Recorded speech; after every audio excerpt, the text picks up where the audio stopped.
আমাদের সবার খাওয়া শেষ, এখন রাজকন্যা ঘুম থেকে উঠলো, এখন খাবে। আমি ভাবতেছি যে খাবো কি না, দেখে আগে আম্মু কি রান্না করছে, যদি ভালো লাগে খাবারগুলো দেখে তাহলে খাবো। ওয়াও, কত সুন্দর করে নদীর একদম মাওঘাটের স্যালাইন নাকি কি মাছ রান্না করছে, ভুনা করছে। আর এখানে কি কচুরমুখী দিয়ে চিংড়ি মাছ রান্না করছে। এখন আমি এইগুলো, আমার এই মাছটা খাইতে অনেক মন চাচ্ছে, আমি কখনো খাইছি কিনা আমার মনে নাই আসলে, দেখি। বিসমিল্লাহ। আমি এইবার বাসায় আসার পরে চালগুলা দেখে একদম প্রেমে পড়ে গেছি, এত সুন্দর চাল।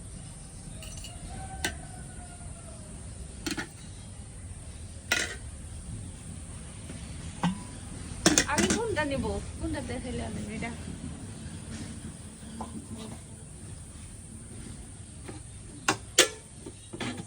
নদীর মাছ কিন্তু আসলে আমি না বুঝি না যে কোনটা নদী কোনটা পুকুরে, আমার সব মাছ মানে একই রকম লাগে।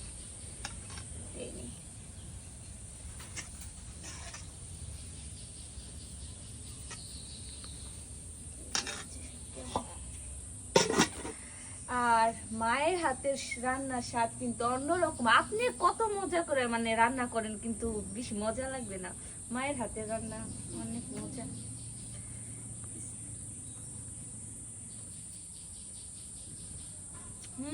অনেক মজা হয়েছে সত্যি। আপনি রাতে যে এমনি মাছের নাম কি স্যালাইন মাছই বলেন না অন্য কোনো ধরনের মাছ নাম বলেন? আর আসি বাসায় একদিন বা 2 দিন পরেই চলে যাব। এই মায়ের হাতে রান্না কিন্তু খুবই মিস করবো তখন।